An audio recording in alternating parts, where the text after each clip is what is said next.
अस्सलामुअलैकुम। देवता एपिसोड 222। फरजाना बेचैन थी। ना उसे नींद आती थी, ना भूख लगती थी। एक जगह बैठी नहीं रह सकती थी। कभी ये सोचती कि बंगले से बाहर जाना चाहिए, फिर ख्याल आता शायद पारस का फ़ोन आ जाए। जब वो फ़ोन के इंतज़ार में बैठी रहती तो ख्याल आता बाहर निकलकर घूमना चाहिए, शायद वो खुली फिजा में कहीं किसी दूसरे रूप में मिल जाए। उसकी सास ने दिमाग में आकर बता दिया था पारस फिर गुम हो गया है। उसने जेरी जेकब को मार डाला है और उन टेलीपैथी जानने वाले सास ससुर के पास ऐसा कोई जरिया नहीं है कि पारस तक पहुंच सकें। उसकी सास ने कहा, बेटी तुम अपनी रिहाइशगाह में रहो, वह जरूर फोन करेगा। वह तुम्हें बहुत चाहता है। तुम यहां तन्हा हो, वह तुम्हारे लिए फिक्रमंद होगा। किसी न किसी तरह तुम्हारी खबर लेगा। 24 घंटे गुजर गए, ना उसका फोन आया, ना उसने शक्ल दिखाई, ना ही कहीं से ऐसा इशारा दिया कि वो उड़ती हुई उसके पास पहुंच जाती। आखिर सास ने मशवरा दिया, तुम अपनी मुलाजमा को फोन के पास बिठा दो, उससे कहो कमरे से बाहर ना जाए। जब भी पारस का फोन आए तो उसका पैगाम नोट करे और उसे बताए कि तुम उसके लिए कितनी परेशान हो, उससे कहीं भी किसी भी हाल में मिलना चाहती हो। उसने कहा, मामा आपका हुक्म सार आंखों पर। मैं मुलाजमों को यहां बिठा कर जाती हूँ, लेकिन एक बात कहना चाहती हूँ, आप बुरा तो नहीं मानेगी? नहीं, बोलो क्या बात है? आपकी वजह से वो मुझसे दूर हो गए हैं। रसवंती को ये बात बुरी लगी। उसने नागवारी से पूछा, तुम कहना क्या चाहती हो? मैं भला क्या कह सकती हूँ, वो आपके बेटे हैं, आपसे और पापा से कतराते हैं। कतराने का मतलब ये नहीं है कि वो नाफरमान है और आप लोगों का एहतराम नहीं करते, वो सिर्फ आपकी टेलीपैथी के मुखालिफ हैं। क्या ऐसा रास्ता इख्तियार नहीं किया जा सकता कि उनकी शिकायत दूर हो जाए? आप टेलीपैथी के जरिए उनकी मदद ना करें। आप माँ बेटे के दरमियान ये बात तय पा जाए कि आप पारस के दिमाग में आया करेंगी, सिर्फ उसकी खैरियत मालूम करेंगी और टेलीपैथी के जरिए उसकी मदद नहीं करेंगी। रसवंती ने खुश होकर कहा, तुम बहुत अच्छी हो, बहुत ज़हीन हो। तुमने बड़े काम की बात की है। वाकई, जब वो हमारी मदद कबूल नहीं करना चाहता तो हम उसके सामने टेलीपैथी का जिक्र भी नहीं करेंगे। एक माँ और चाहती क्या है? सिर्फ अपने बेटे की खैरियत और सलामती। मैं इसी बुनियाद पर उसके दिमाग में आती जाती रहूंगी। अगर वो मान ले, इस बार मुलाकात हुई तो मैं मना लूंगी। मुझे मालूम होता कि वो यूं बेलगाम हो जाएगा तब मैं बाबा साहब के इदारे से बाहर न जाने देती। वहां पहुंचकर वो टेलीपैथी जानने वालों के पीछे पड़ गया। जेरी जेकब को मार चुका है। बाकी 3 टेलीपैथी जानने वालों की तलाश में है। हमें उनके मुतालिक मालूम है। एक का नाम डैनी दानियाल है, वो इन दिनों इसराइल में है। अगर पारस उसे तलाश करेगा तो ख्वामखा वक्त ज़ाया होगा और ये कभी मालूम नहीं हो सकेगा कि दानियाल अपनी यहूदी कौम में जाकर बैठा हुआ है। इसके बाद 2 और टेलीपैथी जानने वाले हैं जिनके नाम और हुलिये मुझे मालूम है। तुम गौर से सुनो और अपनी याददाश्त में महफूज रखो, हो सके तो नोट कर लो। रसवंती बाकी 2 टेलीपैथी जानने वालों के नाम और हुलिये तफसील से बताने लगी। फिर उसने पूछा, तुमने नोट नहीं किया? मामा आप बोल रही थी, मैं सुन रही थी और मैंने सब कुछ जहन नशीन कर लिया है। लेकिन फिर एक बात खटक रही है। कौन सी बात? मैं पारस कौन टेलीपैथी जानने वालों की तफसील बताऊंगी तो वो पूछेगा मुझे कैसे मालूम हुआ। ये बताना होगा कि मामा ने बताया है और मामा ने यकीनन ख्याल ख्वानी के जरिए ये मालूमात हासिल की हैं। तुम उसे ये नहीं बताना कि ये मालूमात मेरे जरिए हासिल हुई हैं। फिर मैं क्या बताऊंगी? मुझे ये सब कुछ कैसे मालूम हुआ? बैक वक्त 3 टेलीपैथी जानने वालों का जिक्र ना करना, सिर्फ इतना कह देना कि तुमने एक शख्स को मशकूक हालत में देखा है। वो कहीं बैठा हुआ खला में तक रहा था, जैसे कुछ सोच रहा हो। थोड़ी देर बाद ही उसके पास एक शख्स आया और कहने लगा कि आपने मुझे बुलाया है। ये कहते ही वह चौंक गया, फिर कहने लगा, अरे मैं तो अपने बंगले में बैठा हुआ था, यहाँ कैसे पहुंच गया? उस शख्स ने उठते हुए कहा, तुम मेरी मुट्ठी में हो, सीधी तरह कार में चलकर बैठो। आने वाले ने कहा, मैं तुम्हारा गुलाम नहीं हूं। ये कहते ही वो फिर चुप हो गया, सर झुका लिया और उस शख्स के पीछे चलता हुआ उसकी कार में जाकर बैठ गया। रसवंती ये बातें फरजाना को समझा रही थी। फिर उसने कहा, तुम पारस से कहना तुम उस शख्स का ताकुब नहीं कर सकी, लेकिन उसकी कार का नंबर नोट कर लिया है, लिहाजा तुम ये नंबर भी नोट कर लो। रसवंती ने उसे नंबर बताया। फरजाना ने पूछा, क्या वाकई उस टेलीपैथी जानने वाले शख्स की कार का नंबर है?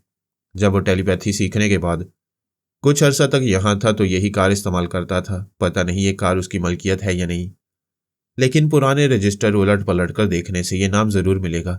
फरजाना ने मुलाजमा को बुलाया। इस रिहाइशगाह में वही एक काबिल एतमाद मुलाजमा थी। उसने समझाया, तुम इसी कमरे में रहोगी। साहब का फोन आ सकता है, वो जो पैगाम दे उसे नोट कर लेना और ये जरूर कहना कि मैं उनके लिए बहुत परेशान हूं, उनसे कहीं भी किसी सूरत में मिलना चाहती हूँ। वो उसे जरूरी हदायत देकर रिहाइशगाह से बाहर आई, अपनी कार की स्टीयरिंग सीट संभाली, फिर उसे स्टार्ट करके एक लंबी ड्राइव के लिए निकल पड़ी। वो सोचकर निकली थी तमाम दिन ड्राइव करती रहेगी और रात को भी उस वक्त तक कार चलाती रहेगी जब तक उसे नींद न आए, और वह जानती थी उसे नींद नहीं आएगी। तलाश जारी है और जारी रहेगी। अचानक टेलीफोन से इशारा मौसूल हुआ। उसने कार एक किनारे रोकी और कॉर्डलेस रिसीवर उठाकर पूछा, हेलो, कौन है? दूसरी तरफ से पारस की आवाज सुनाई दी। वही हूं जिसकी आवाज सुनने के लिए बेताब हो। वह खुशी से उछल पड़ी, चीखते हुए बोली, तुम कहाँ हो? तुम्हें कैसे मालूम हुआ मैं यहाँ हूं? मैंने तुम्हारे बंगले में फोन किया था। मुलाजमा ने कहा, तुम गाड़ी लेकर निकली हो, लिहाजा मैंने इसी नंबर पर तुम्हें रिंग किया है। ओह पारस, मैं मर जाऊंगी। तुम कहाँ हो? जल्दी आओ। कितनी जल्दी आऊं? अभी आ जाओ, मेरे रिसीवर रखने से पहले आ जाओ। ये मुमकिन नहीं है, थोड़ी सी देर लगेगी। कितनी देर लगेगी? यहाँ कुछ एजेंसियां हैं जहाँ किराए पर लड़कियां मिलती हैं जो अच्छे खासे मुआवजे पर किसी भी नौजवान के साथ तफरीह करती हैं, सिनेमा, थिएटर और क्लबों में जाती हैं। उसी तरह किराए पर लड़के भी मिलते हैं जो अच्छे खासे मुआवजे पर जवान लड़कियों के साथ वक्त गुजारती हैं। तुम ऐसी 2 एजेंसियों में जाओ और किसी खूबसूरत लड़के को तलाश करो जो तुम्हारे साथ वक्त गुजार सके। ये तुम कैसी बातें कर रहे हो? मैं तुम्हारे सिवा किसी का तसव्वुर भी नहीं कर सकती। अगर ख्वाम का तसव्वुर में आए तो मैं उस पर थूक दूंगी। पहले पूरी बात सुनो। उन 2 एजेंसियों में जाकर लड़कों को देखो और उन्हें नापसंद करो। फिर तीसरी एजेंसी का पता नोट करो। उसका नाम है डैशिंग पियर्स। ये एजेंसी 32 एवेन्यू में 5वीं स्ट्रीट पर है। वहां जाओगी तो तुम्हारे सामने कुछ नौजवानों को पेश किया जाएगा। मैं उनके दरमियान रहूंगा। तुम मुझे मेरी उंगली की इस अंगूठी से पहचान सकती हो जो तुमने मुझे पहनाई थी। वो खुश होकर बोली, ओ पारस, कितना एडवेंचर है। कितनी रोमानी जुस्तजू के बाद तुम्हारे पास पहुंचूंगी। बस आ रही हूं। उसने रिसीवर रख दिया, कार स्टार्ट की, फिर तूफानी रफ्तार से ड्राइव करती हुई एक एजेंसी तक पहुंच गई। एजेंसी वालों ने उसे खुशामदीद कहा। उसके सामने कितने ही नौजवान लड़के पेश किए। वो उन्हें नापसंद करके दूसरी एजेंसी में पहुंची। वहां भी उसने लड़कों को नापसंद किया। फिर कार ड्राइव करती हुई डैशिंग पेयर्स के दफ्तर पहुंच गई। वहां भी उसे खुशामदीद कहा गया, उसकी जरूरत पूछी गई। फिर उसके सामने चंद खूबरू जवान पेश किए गए। उनमें से एक जवान ने सर खुजाने के बहाने अपना हाथ उठाया तो फरजाना को अपनी अंगूठी नजर आ गई। उसने कहा, मुझे ये नौजवान पसंद है।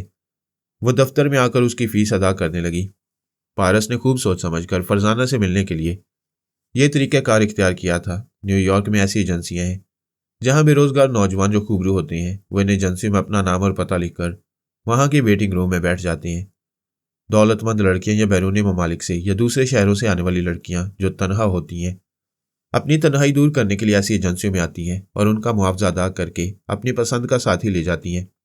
पारस ने ऐसी एक एजेंसी में अपना नाम और फर्जी पता लिखाया था और वहां के वेटिंग रूम में बैठकर फरजाना का इंतजार कर रहा था। अब फरजाना उसे लेकर कार में आ गई थी। वहां बैठते उसने गाड़ी स्टार्ट करने से पहले उसे घूर कर देखा, फिर पूछा, तुमने ये अंगूठी कहां से हासिल की है? क्या तुम वाकई मेरे पारस हो? उसने गहरी सांस लेकर कहा, मिस, तुम इतनी हसीन हो कि मैं तुम्हें मिस नहीं करना चाहता और इतनी मासूम हो कि धोखा नहीं देना चाहता। दरअसल तुम्हारा पारस मेरी गिरफ्त में आ गया था। मैंने उसकी गर्दन दबोच ली, फिर उसके सीने पर चाकू की नोक रखते हुए कहा, तुम्हारे पास जितना माल है वो निकालो वरना मैं तुम्हें जान से मार डालूंगा। उसने कहा, मेरे हाथ में यही खीरे की अंगूठी है। मैंने वो अंगूठी उसके हाथ से उतार ली, फिर उससे तुम्हारे मुतल्लिक बहुत कुछ सुना। मेरे दिमाग में एक आइडिया आया कि मैं तुम्हें ट्रैप कर सकता हूं, लिहाजा मैंने तुम्हारे पारस को एक जगह कैद कर दिया।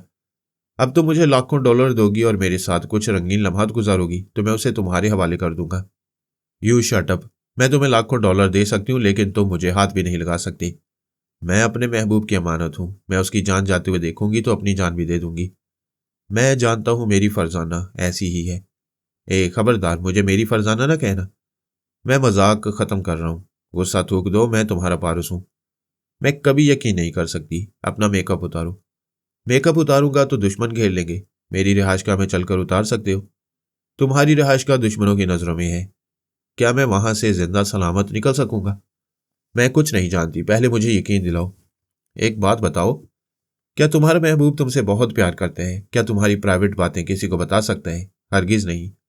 वो अपने साय से भी ऐसी बात नहीं कह सकता जो तन्हाई में अपनी महबूबा से कहता है। तो अब फिर गौर से सुनो। मैं वो सारी बातें कह रहा हूं जो हम दोनों तन्हाई में कह चुके हैं और कर चुके हैं। फिर वो करीब झुककर बहुत धीमी धीमी आवाज में कुछ कहने लगा जिसे सुनकर फरजाना का चेहरा हया से तमतमा रहा था। वो उसे परे धकेलते हुए और ढीले हाथों से मारते हुए बोली, यू चीट, धोखेबाज, तुम मुझे सता रहे थे, परेशान कर रहे थे। वो संजीदगी से बोला, ये बहुत जरूरी था। क्यों जरूरी था?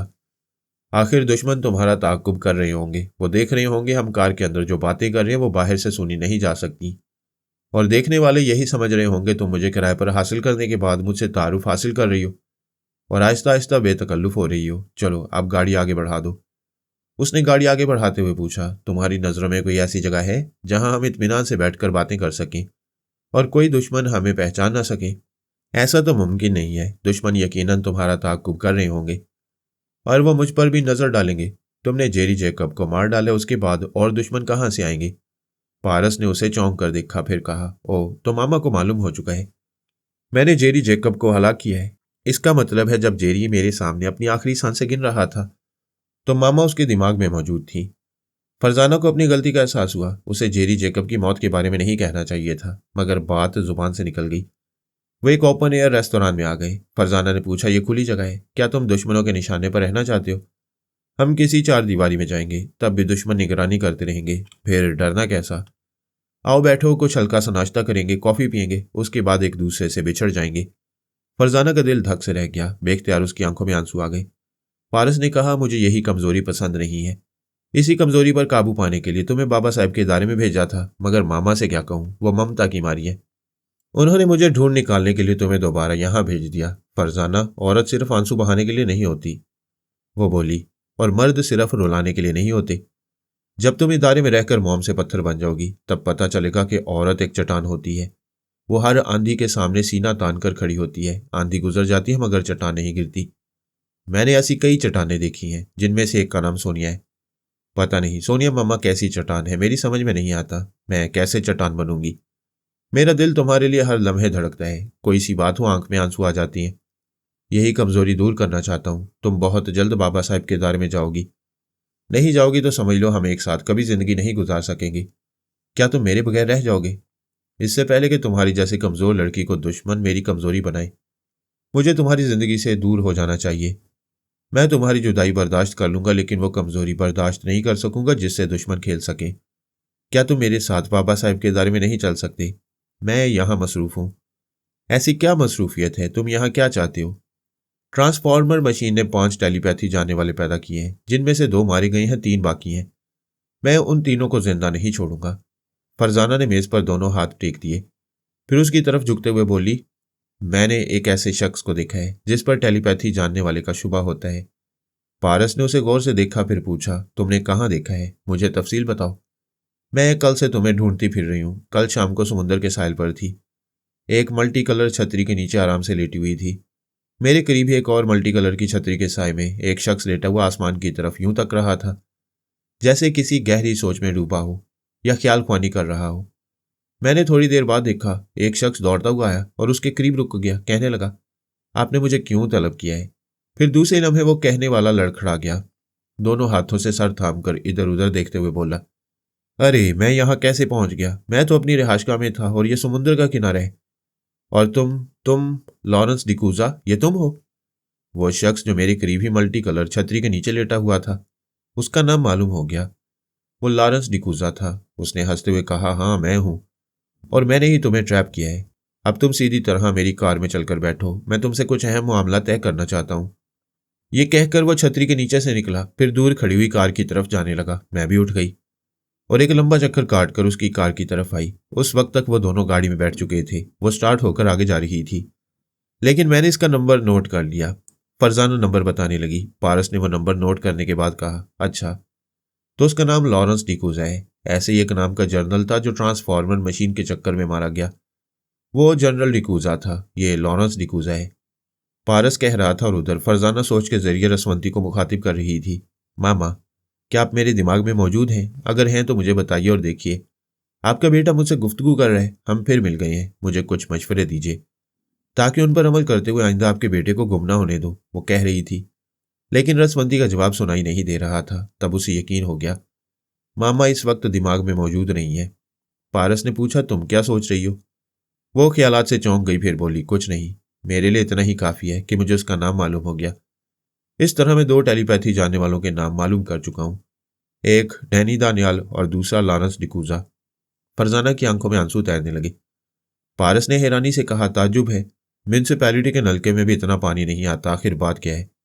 वो पारस के हाथ पर हाथ रखते हुए बोली, मुझे गाइड करो, मेरी रहनुमाई करो, मैं नहीं जानती। ससुराल में किस तरह रहना चाहिए, शौहर की बात माननी चाहिए या सास की? तुम क्या कह रही हो? मेरी बात का जवाब दो। शौहर अहम होता है या सास? शौहर ज्यादा अहम होता है, और जितना वो अहम होता है उतनी ही अहम उसकी माँ होती है। मगर शौहर और सास के ख्यालात मुख्तलिफ हों और दोनों के अहकामात मुख्तलिफ हों तो लड़की को किसके हुक्म की तामील करनी चाहिए? तुम मुझे उलझा रही हो, साफ साफ बात करो। मेरा ज़मीर मुझे मुलामत करता रहेगा। मैं दिलो जान से तुम्हें चाहती हूँ। जिंदगी के किसी मोड़ पर, किसी भी आजमाइशी मौका पर तुम्हें धोखा नहीं दे सकती। मैं उससे पहले मर जाऊंगी। आखिर बात क्या है? मैंने किसी लारंस डिकूजा को नहीं देखा। मैं समुद्र के किनारे नहीं गई। तुम्हारी मामा ने समझाया था मैं तुम्हें ये बातें बताऊं। तुम्हें टेलीपैथी जानने वालों के नाम मालूम हो जाएंगे। तुमने जिस डैनी दानियाल का नाम सुना है वो यहाँ नहीं, इसराइल में है। पारस ने मेज पर एक घूंसा मारा, फिर फरजाना को देखते हुए कहा, मैं तुमसे नाराज नहीं हूं, खुश हूं। तुमने पहले झूठ कहा, फिर फौरन सच कह दिया। तुम मुझे धोखा नहीं देना चाहती, लेकिन जरा गौर करो, तुम्हारी कमजोरी के बायस ऐसा हो रहा है। अगर तुम बाबा साहब के दायरे में रहोगी और वहां योगा की मशकें करोगी और तुम्हारा दिमाग इतना हसास हो जाएगा कि टेलीपैथी की लहरें तुम्हारे दिमाग में नहीं आ सकेंगी, तो मामा भी तुम्हें ऐसी बातें नहीं समझा सकेंगी। तुम दुरुस्त कहते हो, लेकिन मैं मामा की मर्जी के खिलाफ उस इदारे में कैसे रह सकती हूँ? इसकी फिक्र ना करो, मैं तुम्हारा दूसरा इंतजाम करूंगा। तुम इदारे में नहीं जाओगी, एक टेलीफोन नंबर जहन नशीन कर लो। उसने नंबर बताया। फरजाना ने पूछा, ये किसका नंबर है? ये मेरी सोनिया मम्मा का है। इस नंबर पर राब्ता कायम करो और मम्मा से कहो, मैं तुम्हें इदारे में नहीं रखना चाहता, सिर्फ मम्मा की निगरानी में रखना चाहता हूँ। क्या वो तुम्हारी मामा के और तुम्हारे पापा के खिलाफ इस बात पर राजी हो जाएंगी? मेरी मम्मा के आगे किसी की नहीं चलती, ख्वाह वो मेरी मामा हो या मेरे पापा हो। तुम फोन करके उनसे बात करो। क्या अभी फोन करूं? अपनी रिहाइशगाह पहुंचने के बाद उनसे इत्मीनान से बात कर लेना। पारस, मैं हर उस रास्ते पर चलने के लिए तैयार हूं, हर वो बात मानने के लिए तैयार हूं जो मुझे तुम्हारे करीब से करीब तर ले आए। मेरी मम्मा पर एतमाद करो, वो तुम्हें फौलाद बना देंगी। एक दिन तुम मेरे शाना बशाना खड़ी होकर फख्र करोगी। मेरा कोई दुश्मन तुम्हें मेरी कमजोरी नहीं बना सकेगा। इसका मतलब यह है कि इस मुलाकात के बाद हम बिछड़ जाएंगे। हाँ, दिल पर पत्थर रख लो, यह हमारी बेहतरी के लिए है। मैं तुम्हारी बात समझ रही हूँ। मैं ये भी जानती हूँ मेरे यहाँ रहने से दुश्मन तुम्हें कमजोर बना सकती हैं। लिहाजा यहाँ से जाते ही सोनिया मम्मा से राब्ता कायम करूंगी। वो बहुत देर तक बैठे बातें करते रहे। उठने को जी नहीं चाहता था। जानते थे उठने के बाद जुदाई है, फिर भी वो कब तक बैठे रह सकते थे। उन्होंने बिल अदा किया, फिर एक दूसरे का हाथ थामकर कार की तरफ जाने लगे। उसने कहा, मैं नहीं चाहती तुम मुझे रिहाइशगाह तक छोड़ने जाओ और दुश्मनों की नज़रों में आ जाओ, मगर आधे रास्ते तक साथ दे सकते हो। मैं एम्पायर स्टेट बिल्डिंग तक साथ दूंगा। वहां पार्किंग एरिया में मेरी गाड़ी है, फिर मैं अपनी गाड़ी में चला जाऊंगा। वो कार की अगली सीटों पर बैठ गई। उसने कार स्टार्ट की, फिर ड्राइव करते हुए बोली, डैनी दानियाल के मुतल्लिक तुम्हें बता चुकी हूं।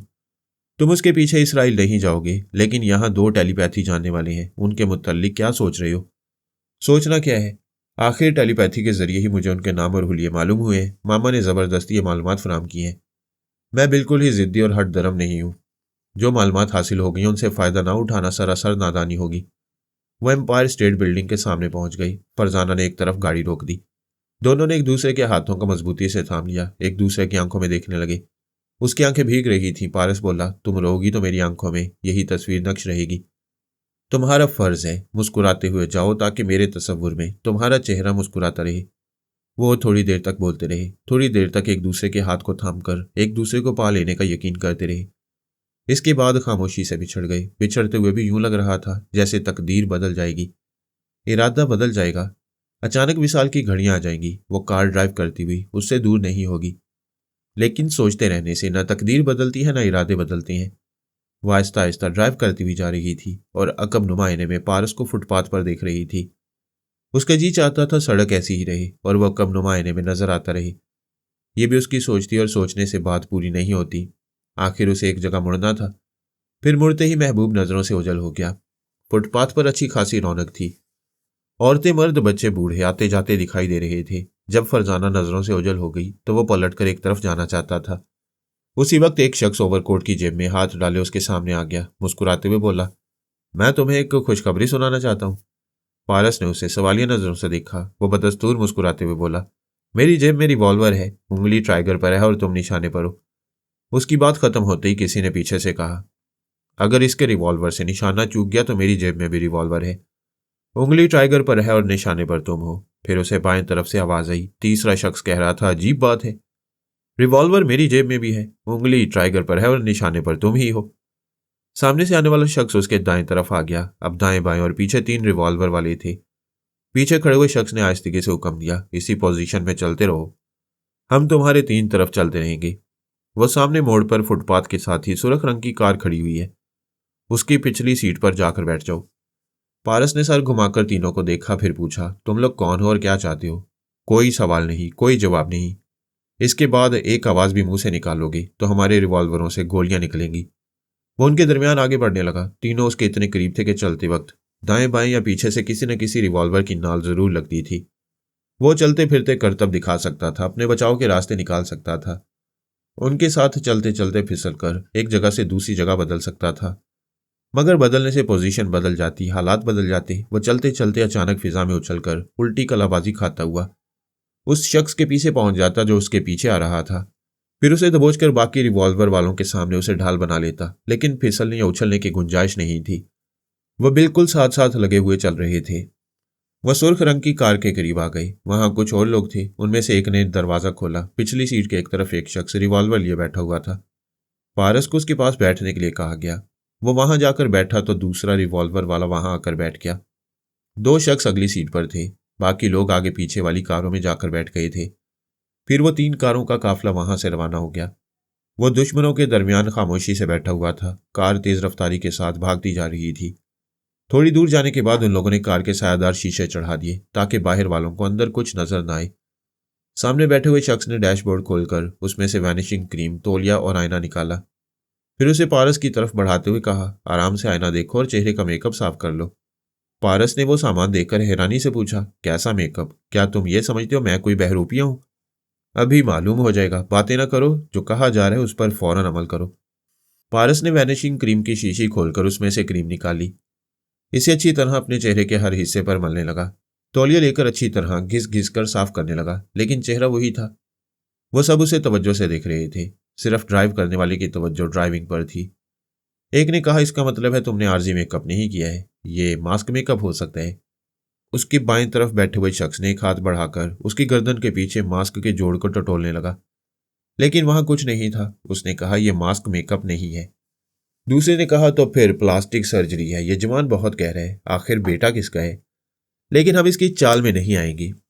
पारस खामोश था, उसने कोई जवाब नहीं दिया। किसी ने कोई सवाल भी नहीं किया। वो दाएं बाएं खिड़की के बाहर देखता जा रहा था और अंदाजा कर रहा था अनजाने दुश्मन उसे ब्रुकलिन की तरफ ले जा रहे थे और उसका रुख लोअर न्यू पार्क की तरफ है। यह सफर काफी लंबा हो सकता था। पारस इत्मीनान से सीट की पुश्त से टेक लगाकर बैठ गया। सामने जिस हद तक टांगे फैल सकती थी फैला दी। बाएं तरफ बैठे हुए शख्स ने रिवॉल्वर दिखाते हुए कहा, तुम ऐसे इत्मीनान से बैठे हो जैसे जिंदा बच निकलोगे। पारस ने पूछा, क्या खौफजदा होने से मौत टल जाएगी? बकवास मत करो। पारस उसके जवाब में मुस्कुराने लगा। वो एकदम से झुंझला गया। गुस्से से पहलू बदल कर बोला, क्यों मुस्कुरा रहे हो? क्या तुम्हारी शामत आई है?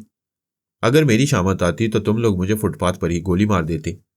तुम मुझे जहां ले जा रहे हो वहां पहुंचाने से पहले कोई मुझे गोली नहीं मार सकता। तुम इतना समझ रहे थे तो फिर हमारी गिरफ्त में क्यों आए? भाग निकलने की कोशिश क्यों ना की? भागने से शायद मेरा नुकसान होता। तुम लोग मुझे जान से ना मारते तो जख्मी जरूर करते, फिर उठाकर ले जाते। अब मैं सही सलामत जा रहा हूं और सही सलामत वापस आऊंगा। अगली सीट पर बैठे हुए शख्स ने अपने साथी से कहा, जैकी, तुम्हें सख्ती से मना किया गया था, इससे कोई बात ना करना। तुम बात भी कर रहे हो और गुस्से में भी आ रहे हो। क्या काम बिगाड़ना चाहते हो? जैकी ने कहा, मैं कोई ऐसी बात नहीं कर रहा हूं जिससे। उसके साथी ने डांट कर कहा, यू शट अप। एक लफ्ज भी बोलोगे तो गाड़ी से बाहर फेंक दूंगा। वो खामोश रहकर दांत पीसने लगा। पारस ने आहिस्तगी से कहा, मैंने ऐसे जर खरीद गुलाम बहुत देखे हैं जो एक डांट में खामोश हो जाती हैं। डांट सुनकर खामोश होने वाला एकदम से भड़क गया। गुस्से से चीख कर बोला, मैं तुम्हें जिंदा नहीं छोड़ूंगा, जलील कमीने। उसके भड़कते ही पारस ने रिवॉल्वर वाले हाथ को पकड़ लिया था और अपना हाथ बिल्कुल सीट के पुश्ते से लगा दिया था। ऐसे ही लग रहा था जैसे वो रिवॉल्वर की गोली से बचना चाहता हो, लेकिन वो मक्कारी से काम ले रहा था। उससे शख्स की उंगली ट्राइगर पर थी। उसने ट्राइगर को पूरी कुव्वत से दबाया। ठाई से गोली चल पड़ी। पारस के बाएं तरफ बैठा हुआ शख्स एक चीख मारकर तड़पने लगा। सामने वाले शख्स ने फौरन पलटकर पारस का निशाना लेते हुए कहा, इसे छोड़ दो वरना गोली मार दूंगा। पारस ने कहा, अगर मैंने इसे छोड़ा तो ये गोली मार देगा। जब मुझे हर तरह मरना ही है तो ये लो। उसने जैकी को अपने ऊपर गिरा लिया। सामने वाले ने गोली चलाई। वो पारस को जख्मी करना चाहता था, लेकिन जैकी दरमियान में आ गया। नतीजा ये हुआ कि गोली उसके पुश्त में सीधी दिल की जगह पे बस्त हो गई। पारस ने एक घूंसा सामने वाले की नाक पर जड़ दिया। वो कोई ऐसा वैसा हाथ नहीं था, फौलादी मुक्का था। वो चकरा कर रह गया। जब तक संभल था पारस ने उसे भी गोली मार दी। अब उसके दोनों हाथों में दोनों लाशों के रिवॉल्वर आ गए थे। ड्राइव करने वाला समझ रहा था वो 3 रिवॉल्वर वाले हैं, पारस को काबू में कर लेंगे। लेकिन उसने एक के बाद दीगर अपने साथियों को मरते देखा तो एक तरफ गाड़ी रोकने की कोशिश की। पारस ने उसकी कनपटी से रिवॉल्वर लगाकर कहा, सीधी तरह चलते रहो, रफ्तार बढ़ाते रहो, और जहां मैं कहूं रास्ता बदल देना। वह सहम कर हुक्म की तामील करने लगा। पारस ने पहले एक तरफ का दरवाजा खोला, फिर उधर पड़ी हुई लाश बाहर लुढ़का दी। दरवाजा जल्दी बंद किया, फिर उसने दूसरी तरफ का दरवाजा खोलकर दूसरी तरफ की लाश बाहर फेंक दी। आगे पीछे आने वाली गाड़ी के लोगों ने फायरिंग की आवाजें सुनी थी। वो लाशों को बाहर गिरते देख रहे थे। आगे वाली गाड़ी उसकी कार के सामने रुकावट बनने की कोशिश कर रही थी। पीछे से आने वाली गाड़ी रफ्तार बढ़ाकर देखना चाहती थी कि दरमियानी गाड़ी में क्या हो रहा है। पारस ने कार ड्राइव करने वाले को हुक्म दिया, रफ्तार भी कायम रखो और एक हाथ से दरवाजा खोलकर लाश को बाहर फेंक दो। वो इस हुक्म की भी तामील करने लगा। जरा देर बाद अगली सीट भी खाली हो गई। लाश बाहर चली गई, दरवाजा बंद हो गया। पारस अगली सीट पर आकर बोला, तुम एक ही शर्त पर जिंदा रह सकते हो। इस चलती गाड़ी से बाहर छलांग लगा दो। जिंदगी रही तो बच जाओगे, छलांग नहीं लगाओगे तो मेरी गोली से मारे जाओगे। मैं 3 लाशों की तरह ये चौथी लाश भी बाहर फेंक दूंगा। पीछे से आने वाली गाड़ी बराबर होकर एक तरफ धक्का मार रही थी। आगे जाने वाली गाड़ी रास्ता रोकने की कोशिश कर रही थी, मगर ड्राइवर ने स्टीयरिंग घुमाकर रास्ता बदल दिया था। फिर ऐसे ही वक्त उसने दरवाजा खोलकर बाहर छलांग लगा दी। पारस ने फौरन ही स्टीयरिंग सीट संभाल ली। गाड़ी आहिस्ता होते होते फिर तेज रफ्तार इख्तियार करने लगी। अब वो आंधी तूफान की रफ्तार से भाग रही थी। उन 2 गाड़ियों को पीछे छोड़ती जा रही थी। दिन के वक्त भरी पूरी शाहराह पर ऐसी जबरदस्त फायरिंग हुई थी कि दूर दूर तक भगदड़ मच गई थी। पुलिस की कारें उनका ताकुब करने लगी थी। 2 गाड़ियां पारस का ताकुब कर रही थी। वायरलेस के जरिए ट्रैफिक पुलिस को इन्फॉर्म कर रही थी कि आगे जाने वाली सुरख गाड़ी किस सिमत जा रही है और आगे जाकर कौन कौन से रास्ते इख्तियार कर सकती है, लिहाजा उन तमाम रास्तों की नाकाबंदी की जाए। थोड़ी देर बाद ही पारस को चारों तरफ से पुलिस की गाड़ियों ने घेर लिया। उसने खुद को कानून के हवाले कर दिया। पुलिस स्टेशन पहुंचकर बयान दिया कि कुछ नामालूम अफराद उसे जबरदस्ती अगवा कर रहे थे। फायरिंग के बाद ही पुलिस की गाड़ियां उनके पीछे पड़ गई थी। उन गाड़ियों में बैठे हुए पुलिस वाले इस बात के गवाह थे। जो गाड़ियां आगे पीछे थी उनमें बैठे हुए लोग फरार हो गए थे। पारस का बयान लेने के बाद उसका शनाख्ती कार्ड देखा गया। वो शनाख्ती कार्ड फर्जी नाम से बना हुआ था। एक पुलिस अफसर ने कहा, मैं तुम्हारे साथ चलकर तस्दीक करना चाहता हूं। तुमने अपना नाम और पता सही बताया है या नहीं? मेरे साथ चलो। ऑफिसर उसे पुलिस स्टेशन के बाहर लाया, फिर अपनी गाड़ी में अगली सीट पर बैठने के लिए कहा। पारस बहुत मोहतात था। जानता था दुश्मन नाकाम होने के बाद कहीं से छुपकर गोली मार सकते हैं, लेकिन दुश्मन कोई और ही चाल चल रहे थे। जब पुलिस ऑफिसर अपनी गाड़ी ड्राइव करता हुआ बहुत दूर निकल गया तो एक जगह उसने खुद ही गाड़ी रोक दी। पारस से कहा, मैं अपनी गाड़ी में जाऊंगा, चलो उतरो और वह सामने वाली गाड़ी में चलकर बैठो। पारस ने हुक्म की तामील की। सरकारी गाड़ी से उतरकर प्राइवेट गाड़ी की तरफ आया तो उसे चारों तरफ से घेर लिया गया। सबकी जेबों में हाथ थे और वह कह रहे थे, रिवॉल्वर का रुख इसकी तरफ है। पुलिस ऑफिसर पलटकर अपनी सरकारी गाड़ी की तरफ चला गया। उसकी स्टीयरिंग सीट संभाली। उसे स्टार्ट करके वापस मुड़ने के बाद पुलिस स्टेशन की तरफ जाने लगा। पारस को फिर इन दुश्मनों के दरमियान गाड़ी के अंदर बैठना पड़ा। 1 घंटे बाद वो गाड़ी ब्रुकलिन के जुनूबी साहिल की तरफ पहुंच गई, फिर जेरियाब रास्ते से गुजरती हुई कोनी आइलैंड में आ गई। पारस ने सोचा शायद दुश्मन ने इसी जजीरे में अपना अड्डा बनाया है, लेकिन यह ख्याल गलत निकला। जजीरे के जुनूबी साहिल पर एक छोटा सा बहरी जहाज खड़ा हुआ था। दुश्मनों ने उसे जहाज में पहुंचा दिया, फिर उसके सवार होते ही जहाज का लंगर उठा दिया गया। वो सोच रहा था, क्या पुलिस अफसर इन लोगों से मिला हुआ है? क्या इसने जानबूझकर पुलिस स्टेशन से निकालकर उनके हवाले किया है, या कोई टेलीपैथी का चक्कर है? जिस अंदाज में पुलिस ऑफिसर खामोशी से पलटकर अपनी गाड़ी में गया था और वहां से वापस पुलिस स्टेशन की तरफ जा रहा था, उससे यही जाहिर होता था किसी टेलीपैथी जानने वाले ने इसके दिमाग पर कब्जा जमाकर पारस को फिर दुश्मनों में पहुंचा दिया है। जहाज साहिल से दूर निकल आया था। अर्शे पर दूर दूर तक मुसल्लह अफराद नजर आ रहे थे, लेकिन कोई उसकी तरफ तवज्जो नहीं दे रहा था। सब यूं अलर्ट खड़े हुए थे जैसे पत्थर के मुजस्मे हो। वह टहलने के अंदाज में चलता हुआ एक मुसल्लह शख्स के करीब आया। उस शख्स ने स्टेन गन का रुख उसकी तरफ कर दिया, फिर इशारे से कहा, दूर हो जाओ। वो दूर हो गया। किसी और मुसल्लह शख्स के पास जाने की जरूरत नहीं थी, वो भी उसके साथ यही सलूक करते। वो टहलता हुआ कैबिन के पास आया। अंदर से आवाज आई, दरवाजा खुला हुआ है। उसने आहिस्तगी से दरवाजा खोला तो वो खुलता चला गया। सामने एक बड़ा सा कैबिन था और एक शाहाना तर्ज के सोफे पर एक निहायत ही बदसूरत आदमी बैठा हुआ दिखाई दिया। उसका सर मुंडा हुआ था। जैसे वो पैदाइशी गंजा हो। उसने एक स्याह पतलून पहन रखी थी, कमर से ऊपर बदन नंगा था, बाजुओं की उभरती हुई मछलियां और चट्टान जैसा फूला हुआ सीना बता रहा था वो बॉडी बिल्डर है, शायद अच्छा फाइटर भी होगा। दरवाजा खुलते ही पारस ने उसे देखा, उसने पारस को देखा। दोनों की निगाहें एक दूसरे से टकराने लगी। यूं लग रहा था जैसे तलवार से तलवार टकरा रही हो। निगाहों के बरछे एक दूसरे को छेद कर दिमाग तक पहुंचना चाहते हो। फिर अचानक ही पारस ने सांस रोक ली। शाहाना कुर्सी पर बैठे हुए शख्स ने कहकहा लगाकर कहा, मैं जानता था तुम सांस रोक लोगे, इसलिए मैंने तमाम रास्ते तुम्हें नहीं छेड़ा, इंतजार करता रहा ताकि तुम्हें यहां तक आने का मौका दूं। तुमने अर्शे पर चारों तरफ घूमकर देख लिया होगा, साहिल बहुत दूर रह गया है, शायद अब नजर भी ना आता हो। हम समुद्र में हैं, चारों तरफ पानी ही पानी है। तुम्हारा बाप फरहाद अली तैमूर मेरे दिमाग में नहीं पहुंच सकता। इस जहाज तक पहुंचने के लिए उसे किसी हेलीकॉप्टर में आना होगा। मेरे मुसल्लह अफराद किसी भी हेलीकॉप्टर को करीब से गुजरने का मौका नहीं देंगे, उसे फिजा में ही मार के रहेंगे। पारस ने कैबिन में कदम रखते हुए कहा, मैं समझ रहा था कि मुझे पारस समझा जा रहा है, क्योंकि मैंने फरजाना के साथ अच्छा खासा वक्त गुजारा है और उसे यकीन दिलाने के लिए पारस की अंगूठी भी अंगुली में पहन रखी है। बेचारी फरजाना ने उसे तोहफे में दी थी। वो शख्स आंखें सुखेड़कर पारस की बातें तवज्जो से सुन रहा था। उसने कहा, अब मेरी समझ में आ गया। मेरे सामने जो बदसूरत शैतान बैठा हुआ उसका नाम लॉरेंस डिकोजा है। वो हंसते हुए बोला, मुझे बदसूरत कहने से गुस्सा नहीं आता और तुमने ठीक ही समझा है, मैं लॉरेंस डिकोजा हूं। मैंने पहली बार तुम्हारी आवाज़ उस वक्त सुनी जब तुम जेरी जैकब को टॉर्चर कर रहे थे, उसे अजियतें देकर मालूम करना चाहते थे बाकी टेलीपैथी जानने वालों के नाम और हुलिये क्या हैं। उस वक्त तुम्हें ताजुब हुआ था, वो अचानक ही तड़प तड़प कर ठंडा पड़ गया था। वो मौत की गोद में पहुंचकर हमारे मुतालिक तुम्हें कुछ बताने के काबिल नहीं रहा। पारस ने उसके सामने रखे हुए सेंटर टेबल पर अपना एक पांव रखते हुए कहा, तुम्हारे आदमियों ने मुझे यहां लाने के दौरान वैनिशिंग क्रीम से मेरा मेकअप उतारने की कोशिश की थी, फिर इस बात की भी तस्दीक कर ली कि मैंने मास्क मेकअप नहीं किया है। प्लास्टिक सर्जरी का शुबा हो रहा था। यह शुबा तुम्हें भी हो सकता है, लेकिन ना मैं पारस्ता ना हूं ना आइंदा हो सकता हूं। लॉरेंस डिकोजा ने उसे घूरते हुए कहा, अपने दिमाग के दरवाजे खोल दो, मैं मालूम करना चाहता हूं तुम्हारी असलियत क्या है। मैंने योगा की मशकें इसलिए नहीं की हैं कि शैतानों के लिए दिमाग के दरवाजे खोल दिया करूं। तुम मेरे अंदर कभी नहीं पहुंच सकते। खुद को छुपाने का मतलब यही है कि तुम पारस हो। तुम जेरी जेकब की तरह धोखा खा रहे हो। जब से पारस की महबूबा होने वाली बीवी यहां आई है, वो खुद उससे मिलने नहीं जाता, जानता है आसानी से ट्रैप कर लिया जाएगा। उसने मुझे डमी पारस बनाया है। मुझे अपने चेहरे पर पारस का चेहरा बनाने की जरूरत नहीं थी, क्योंकि फरजाना को यही कहकर धोखा दिया जा सकता है कि मैं दुश्मनों को फ्रेब देने के लिए मेकअप में हूं। उसे यकीन दिलाने के लिए सिर्फ हीरे की अंगूठी काफी थी। बाकी जो कुछ था वो मेरी अदाकारी थी। मैं पारस के लबो लहजे की बड़ी कामयाबी से नकल करता हूं। फरजाना को शुबा नहीं हुआ, वो अपने महबूब की डमी के साथ वक्त गुजारती रही। मैंने उसे तसल्लियां देकर मुतमईन करने के बाद यहां से रवाना कर दिया।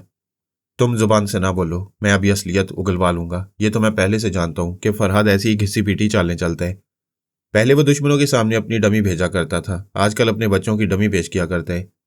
मैंने वो तमाशा भी देखा है जब तुम पारस की डमी बनकर जेरी जैकब को धोखा दे रहे थे। आज मुझे धोखा देने आ गए। फिर भी मैं अपने तौर पर तस्दीक करूंगा। लॉरेंस डिकोजा, तुम्हें इस काम में देर नहीं करनी चाहिए। जितनी जल्दी हो सके यकीन करो और मुझे यहां से जिंदा सलामत जाने दो, वरना तुम जानते हो फरहाद साहब आज तक जो भी डमी पेश करते रहे हैं, दुश्मनों ने उनमें से किसी को नुकसान पहुंचाने की जरूरत नहीं की, क्योंकि वो अहमक नहीं थे। एक डमी को मारकर नुकसान पहुंचाकर वो अपने मुल्क कौम की तबाही नहीं चाहते थे। मेरा ख्याल है तुम भी ऐसे ही दानिशमंद हो। उसने एक कहकहा लगाया, फिर कहा, शायद तुम्हारे फरहाद साहब को यह नहीं मालूम कि मेरा इस मुल्क और कौम से कोई ताल्लुक नहीं है। मैं जैसा खुद गर्ज और मतलब परस्त हूं, ऐसी मिसाल तुम्हें कहीं नहीं मिलेगी। जब मैं पैदा हुआ मैंने तालीम हासिल की और जवान हुआ। मेरे बाजू में ताकत आई तो मैंने अपने बाप को यह कहकर मार डाला कि तुम्हारा काम था मुझे पैदा करना। मैं पैदा हो चुका हूं, अब तुम्हारी जरूरत नहीं। माँ पहले ही मर चुकी थी। फिर मैंने एक हसीन औरत से शादी की। एक रात गुजारने के बाद मैंने कहा, तुम्हारे हुस्न ने मुतासिर किया था, तुम्हारे शबाब ने मुझे ललचाया था। मैंने शादी की और तुम्हारे साथ रात गुजारी। बस इतना ही काफी है, अब तुम्हारी जरूरत नहीं रही। मैंने उससे शरीके हयात को भी खत्म कर दिया। वो अपनी इस बात पर खूब हंसने लगा, फिर हंसते हुए बोला, मैं शादी नहीं करता हूं तो अपनी बीवियों को मार डालता हूं ताकि बच्चे पैदा ना हो। अगर वो पैदा होंगे, जवान होंगे तो मेरी तरह कमीने होंगे। जिस तरह मैंने अपने बाप को मारा है वो मुझे मार डालेंगे। वो अपनी शाहाना कुर्सी से उठते हुए बोला, मुझे यकीन है मिस्टर फरहाद तुम्हारे दिमाग में है और मेरी बातें सुन रहे हैं। वो मेरी खुदगर्जी, मतलब परस्ती और कमीनगी को अच्छी तरह समझ लें। जब मैंने ट्रांसफार्मर मशीन के जरिए टेलीपैथी का इल्म हासिल कर लिया तो अपने मुल्क के आला हुकाम के दिमागों में पहुंचकर कह दिया, जो कुछ मुझे हासिल करना था कर चुका। अब ना मुझे इस मुल्क की ज़रूरत है ना इस कौम की। रह गए तुम्हारे जैसे हाकिम, तो ये हर इलेक्शन के बाद आते जाते रहती हैं। मैं जिसको चाहूँगा अपना गुलाम बना लूँगा। पारस ने पूछा, तुम इतनी लंबी बातें क्यों कर रहे हो? मैं फरहाद को समझा रहा हूँ। अगर वो मेरे मुल्क में तबाही फैला देंगे तो मेरी सेहत पर कोई असर नहीं पड़ेगा। मेरी बला से वो सुपर मास्टर के मुल्क की तमाम अहम तनसीबात को धमाकों से उड़ाते रहीं, तबाहियाँ फैलाते रहीं। मैं तुम्हें गिरफ्तार करते ही बहरी जहाज के जरिए इस खुले समुद्र में आ गया हूँ। मैं किसी मुल्क के साहिल पर नहीं हूँ। ये छोटा सा बहरी जहाज समुद्र की गोद में एक छोटा सा जजीरा है। मैं यहाँ का हाकिम हूँ। मिस्टर फरहाद मेरे इस छोटे से जहाज को तबाह नहीं कर सकेंगे। उन्हें खुली इजाजत है। वो जाएं और सुपर मास्टर को इंतकामी कार्रवाइयों की धमकियां देते रहें और उन धमकियों पर अमल करते रहें। ऐसा कहते हुए वो पारस के करीब आया। फिर अचानक उसके मुंह पर एक जोरदार घुंसा रसीद किया। वह लड़खड़ाकर पीछे गया, खुले हुए दरवाजे से टकराया, फिर अपना तवाजन कायम ना रखते हुए बाहर अर्शे के फर्श पर गिर पड़ा। लॉरेंस डिकूजा भी कैबिन से बाहर आ गया। उसे हकारत से देखते हुए बोला, कहो, कैसा है मेरा हाथ? दिन में तारे नजर आ रहे हैं? पारस आहिस्ता आहिस्ता उठकर खड़ा हो गया। लॉरेंस डिकूजा ने कहा, मैं इन फौलादी हाथों से तुम्हें मार मार कर जख्मी कर दूंगा। फिर तुम्हारा दिमाग हसास नहीं रहेगा। दिमाग के दरवाजे खुद ब खुद मेरी ख्याल ख्वानी के लिए खुल जाएंगे। मैं तुम्हारे अंदर की छुपी हुई तमाम बातें मालूम कर लूंगा। डिकूजा, मुझे इस बात की परवाह नहीं है। तुम क्या मालूम करोगे? मैं इतना जानता हूं जो हकीकत है वही सामने आएगी। लेकिन एक बात ख्याल ख्वानी के बगैर भी मालूम कर सकते हो। जानते हो वो क्या है? मैं जरूर जानना चाहता हूं। उसकी बात खत्म होती पारस का एक जबरदस्त घूंसा मुंह पर पड़ा। वो एकदम से चकराकर गोल घूमता हुआ कैबिन की दीवार से जाकर टकरा गया। पारस ने कहा, तुम्हें ख्याल ख्वानी के बगैर मालूम हो चुका होगा कि मेरा भी हाथ फौलादी है। क्या दिन में तारे नजर आ रही हैं? वाकई वो चकरा कर रह गया था। हालांकि बॉडी बिल्डर था, बहुत मजबूत जिस्म का मालिक, घंटों लड़ने की मशकें करता रहता था। इस एक हाथ ने ही समझा दिया था कि मुकाबिल से संभल कर लड़ना होगा। वो इसे आसानी से जख्मी करके इसके दिमाग तक नहीं पहुंच सकेगा। जहां पारस का घूंसा पड़ा था, चेहरे के उस हिस्से में बड़ी तकलीफ हो रही थी और वो हिस्सा कुछ गरम गरम सा महसूस हो रहा था। उसने हाथ लगाकर देखा तो नाक से और बाछों से खून बहने लगा था। उसने हाथ पर लगे हुए लोहू को अपनी स्याह पतलून पर रगड़कर पहुंचते हुए कहा, तगड़े जवान हो, हाथ मजबूत है और अंदाज भी खूब है। तुमसे मुकाबला करने में मजा आएगा, मगर बरखौरदार, जरा सोच समझकर हाथ उठाना। तुम्हारी एक जरा सी गलती तुम्हारे हाथ पांव तोड़ देगी। क्योंकि उम्र और तजुर्बे में अभी बच्चे हो। यूं समझो तुम राई हो, मैं पहाड़ हूं। ये कहते ही उसने पारस पर छलांग लगाई। पारस ने जरा झुककर उसे दोनों हाथों से उठाया, फिर उसे अपने सर पर से गुजारते हुए पीछे की तरफ फेंक दिया। वो फर्श पर चारों शाने चित हो गया। पारस फिजा में उछलकर उल्टी कलाबाजी खाता हुआ उसके सीने पर आ खड़ा हुआ, फिर बोला, पहाड़ चाहे जितना भी ऊंचा हो, वो चढ़ने वाले के कदमों तले होता है। यह कहते उसने फिर एक कलाबाजी खाई और दूर जाकर फर्श पर खड़ा हो गया। अर्शे पर खड़े हुए तमाम मुसल्लह अफराद मुस्ताद नजर आ रहे थे। उन सब की स्टेन गनों का रुख पारस की तरफ था। सिर्फ हुक्म की देर थी। इधर बॉस एक इशारा करता, उधर वो पारस को गोलियों से भून कर रख देते। लेकिन बॉस अपनी इंसल्ट महसूस कर रहा था। वो गुलामों के सामने मार खा रहा था और ये बात नाकाबिले बर्दाश्त थी। वो अभी तक फर्श पर पड़ा हुआ था। उसने लेटे ही लेटे पांव सुखेड़कर फुल बूट के अंदर से रिवॉल्वर निकाला और पारस को निशाने पर रखते हुए अपने आदमियों से बोला, कोई गोली ना चलाए, कोई अपनी आवाज ना सुनाए। मुझे ये नहीं मार रहा है। इसकी मजाल क्या है मुझ पर हाथ भी उठा सके? इसके अंदर फरहाद अली तैमूर है, वो मुझसे लड़ रहा है। ये कहते हुए वो उठकर खड़ा हो गया। रिवॉल्वर का रुख उसी तरह पारस की तरफ था। वो कह रहा था, मैं शहजोर हूं, फरहाद से कमजोर नहीं हूं, लेकिन ताकत से नहीं, मक्कारी से लड़ रहा हूं। मैं इसके फ्रेम में आ गया था। अब इसकी मक्कारी नहीं चलेगी। इस डमी पारस के दिमाग पर सिर्फ उसका नहीं, मेरा भी कब्जा होगा और तब बराबर की लड़ाई होगी।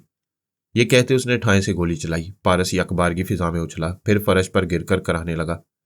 गोली उसके पांव में लगी थी। आदमी का सर उसके पांव से बहुत दूर होता है, लेकिन गोली लगते ही सर का दरवाजा खुल रहा था और वो कहके लगाता हुआ उसके दिमाग में दाखिल हो रहा था। मुझे किसी एक मुल्क, एक शहर या एक घर में रहने की आदत नहीं थी। एक तवील अरसे से आदत बिगड़ी हुई थी। अपने बच्चों की खातिर बहुत अरसे तक पेरिस में रह गया था। वहां बैठकर ख्याल ख्वानी करता था और उनकी निगरानी करता रहता था। मैंने सोचा यूं बैठे बैठे जंग लग जाएगा, कुछ हाथ पांव हिलाना चाहिए। आदमी बेकार हाथ पर हाथ धरे बैठा रहे तो वक्त से पहले बूढ़ा हो जाता है। मुझे और असवंती को तीनों ख्याल ख्वानी करने वालों के नाम और हुलिये मालूम हो चुके थे। डैनी दानियाल के मुतालिक भी बहुत कुछ मालूम हो चुका था, लेकिन वो इसराइल के किस शहर में है और क्या करता फिर रहा है, ये मुझे मालूम नहीं था। कोई टेलीपैथी जानने वाला मेरा और मेरे खानदान का वजूद बर्दाश्त नहीं करता। मैं मालूम करना चाहता था कि दानियाल कहाँ है और किस किस्म की चालें चलता हुआ मेरे बेटे को नुकसान पहुंचा सकता है। इसके लिए मेरा इसराइल जाना जरूरी नहीं था, फिर भी मैं पेरिस से निकलना चाहता था। किसी दूसरे मुल्क में रहकर कुछ इब्तदाई मालूमात हासिल करना चाहता था। जब कहीं से कोई सिरा मिल जाता तो मैं उसे पकड़ता हुआ दानियाल तक पहुंच जाता। वहां तक पहुंचने के लिए इसराइल जाना जरूरी होता तो मैं वहां भी चला जाता। फिलहाल मैंने पेरिस को खैरबाद कह दिया। मेरी दास्तान हयात में इतने किरदार बिखरे पड़े हैं कि मैं हमेशा उनसे राब्ता कायम नहीं कर सकता। कभी बहुत से किरदारों को भूल जाता हूँ या बहुत से किरदारों के मुतल्लिक सोचता हूँ। जब उनकी ज़रूरत होगी तो उनसे राब्ता कायम करूंगा। उनमें से एक मारिया थी जिसने मेरे बेटे को डस लिया था। मैं कभी सोच भी नहीं सकता था कि दानियाल ख्याल ख्वानी के जरिए लंदन में सर थॉमस जॉनसन तक पहुंचेगा, फिर उसकी बेटी मारिया को ट्रैप करके यरूशलेम पहुंच जाएगा। ये बातें मुझे बाद में मालूम होने वाली थी। फिलहाल मैं इस्तांबुल पहुंच गया। अगर दुश्मन बहुत घूम फिर कर चालें चलना जानते हैं तो मैं भी इसी किस्म की चालें चलता हूँ। अब मेरे हाथ में कुछ पिटे हुए मोहरे थे जो डॉन मूरस से और उसकी दौलत और जायदाद से फायदा उठाने में नाकाम रहे थे, और वो थे टॉम मूरस और साम मूरस। डॉन के नाना ने उन्हें धमकी दी थी वो चुपचाप इस्तांबुल वापस चले जाएं, वरना बड़े बेइज्जत होकर इसराइल से निकलेंगे। वो मायूस, नामुराद और नाकाम होकर इस्तांबुल में अपने उसी बंगले में आ गई। ये पिटे हुए मोहरे मेरे काम आ सकते थे, जिस तरह इन्होंने पारस को तिलबैब पहुंचाया था। वक्त आने पर मुझे भी पहुंचा सकते थे और मैं इनसे हस्बे ज़रूरत काम ले सकता था। वहां पहुंचकर मैंने एक 5 स्टार होटल में क्याम किया। सबसे पहले समर्था की मां को अपनी मामूला बनाया। वो मेरी मर्जी के मुताबिक घर से तैयार होकर निकली। फिर टैक्सी में बैठकर एक ओपन रेस्तोरां में आ गई। मैं वहां पहले से मौजूद था। वो सामने वाली मेज पर आकर बैठ गई। उसका दिमाग आजाद था, सिर्फ मेरी मर्जी चल रही थी और वो परेशान थी आखिर उसे क्या हो गया है। जब से डॉन की दौलत हासिल करने में नाकामी हुई थी तब से दिमाग कुछ काम नहीं करता था। कभी इधर जाती थी कभी उधर, न घर में सुकून मिलता न बाहर। अब यहां बेख्तियार ओपन रेस्तोरां में आ गई थी। जब आ ही गई थी तो एक कप कॉफी पीने बैठ गई थी। उसने कॉफी का ऑर्डर दिया। मैं अपनी जगह से उठकर उसके पास आया, फिर बड़े अदब से बोला, खातून अगर आपको इतराज ना हो तो मैं यहाँ बैठ सकता हूँ। उसने आदत के मुताबिक जरा गुरूर से देखा तो नजरें झुक गईं। तन्वीमी अमल करने वाली आंखों के सामने वो ठहर न सकी। मैंने कहा, मैं पास वाली मेज पर बैठा था, तुम्हें परेशान देख कर आया हूं। मैंने सोचा शायद मैं तुम्हारे किसी काम आ सकूं। वह धीमी आवाज में बोली, बैठ जाओ। मैंने बैठते हुए कहा, तुमने हाल ही में तो बहुत बड़ी बड़ी बाजियां हारी हैं। उसने चौंक कर देखा, फिर पूछा, कैसी बाजियां? मैं तुम्हारा हाथ देखकर ही बता सकता हूं। तुमने हाथ देखे बगैर ये कैसे कह दिया कि मैं 2 बाजियां हार चुकी हूं? इंसान कभी कभी बेख्तियार अपने अंदर की बात बाहर से जाहिर करता है। इस वक्त तो तुम्हारे एक हाथ जो मेज पर रखा हुआ है उसकी मुट्ठी तो बंद की हुई है, मगर 2 उंगलियां निकली हुई हैं और वो बेचैनी की हालत में मेज पर कभी टिक जाती हैं कभी उठ जाती हैं। उसने जल्दी से अपने हाथ को देखा। मैंने ख्याल ख्वानी के जरिए इस तरह मुट्ठी बांधकर और 2 उंगलियां निकालकर हाथ मेज पर रखने के लिए उसे मजबूर किया था।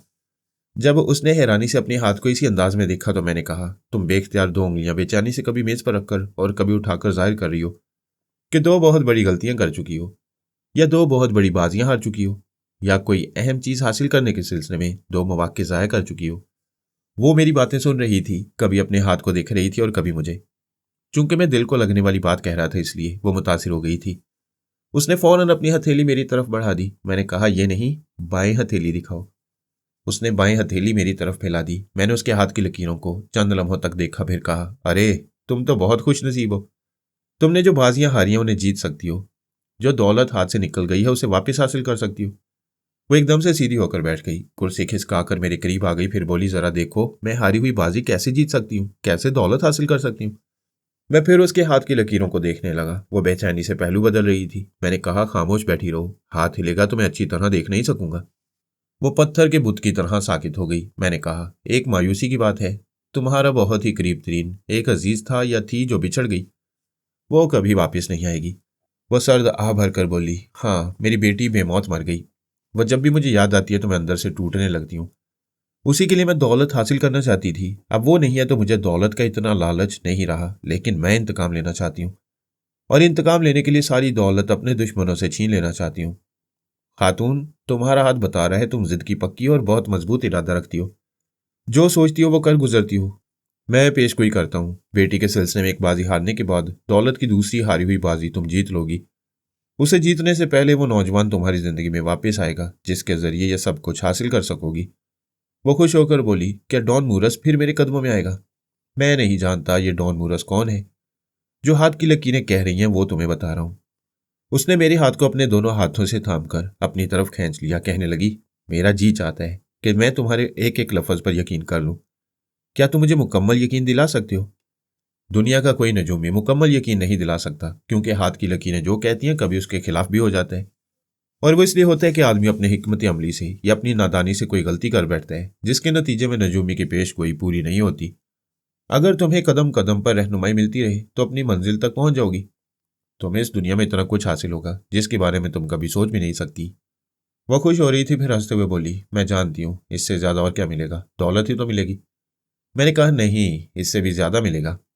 आखिर इससे ज्यादा और क्या मिल सकता है? मैं कहूंगा तो यकीन नहीं करोगी, लेकिन हाथ की लकीरों पर एक दिन तुम्हें यकीन आ जाएगा। तुम सस्पेंस पैदा न करो, जल्दी से बताओ, मुझे दौलत के अलावा और कौन सी चीज ऐसी मिलेगी जिसकी मैं तवक्को नहीं कर सकती? तुम्हारे अंदर गैर मामूली तब्दीलियां आ रही हैं जिन्हें तुम महसूस नहीं कर रही हो। वो तुम्हारी जिस्मानी तब्दीलियां हैं। तुम्हारी उम्र तब्दील हो रही है, तुम्हारी सेहत तब्दील हो रही है, तुम आहिस्ता आहिस्ता जवानी की तरफ लौट रही हो। ऐसा कहते ही मैं उसके दिमाग में पहुंच गया। उसका दिल तेजी से धड़क रहा था। अगर वो तन्हा होती तो खुशी से नाचने लगती। उस वक्त अपनी मुसरतों पर काबू पा रही थी। ऊपरी दिल से कह रही थी, देखो, कहीं तुम मुझे बेवकूफ तो नहीं बना रहे। मैंने एक झटके से अपना हाथ खींचकर कहा, तुम मेरी तौहीन कर रही हो।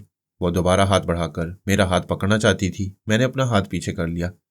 वो मेरी तरफ झुक गई, अपना हाथ मेरे घुटने पर रखकर बोली, मुझे मुआफ कर दो, मैं तुम्हारी इंसल्ट करने की नादानी नहीं कर सकती।